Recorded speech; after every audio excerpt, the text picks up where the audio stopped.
My name's Tim-O, and this is the Tim-O Show, and in this video we're going to talk about how to negotiate with your customers. But before we get into that, we are giving $100 off the first 100 people that sign up to the Solar Wash Academy using the link below. So if you're interested in starting a solar panel cleaning business, click that top link in the description, and let's get into the video. So everyone that's in the service industry has been confronted with customers that want a deal or a hookup, right? And if you learn some good negotiating skills, then you'll be better prepared for these situations, which will allow you to convert these customers into long-term recurring clients. And this will allow you to build a relationship with them, which will bring you years and years of more business and more money for years and years to come. And you'll be creating like a valued customer. And in their eyes, you'll be a valued service to them as well. So here's a few tips to help you close more deals for your cleaning business or any service-based business, really.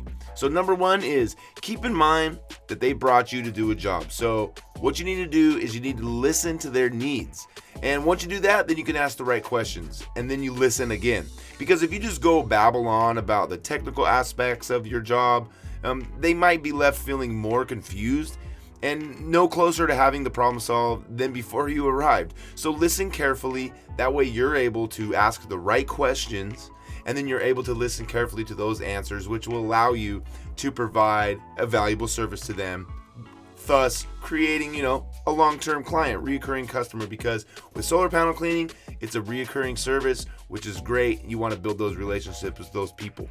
Number two, you give a little and you get a little. Now, when negotiating, you don't always have to negotiate on just price, right? Sometimes you can offer additional perks, and sometimes your value proposition in your closing pitch doesn't have to be things that cost you more. Like they have low incremental costs, and some of the things, for example, could be like a 1-year warranty. You say, hey, if you notice that your production is going down anytime within the next year or 6 months or whatever, you could pick, let's say 6 months.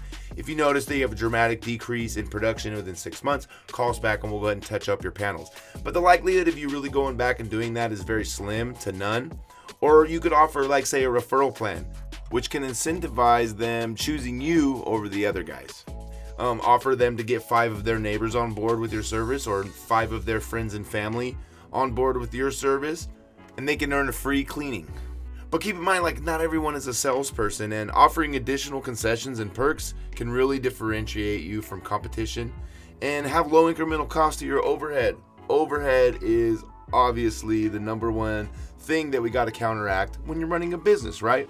So number 3 on the list is to be completely transparent and make it clear and understood that you're licensed and insured. Even though this should never be a main closing point, it can be important to throw that in there if a prospect is comparing low ball prices and quotes, because most of the scabs and the fly-by-night operations, they're not going to have a license or insurance. So it is good to mention that, but that should never be your main closing point.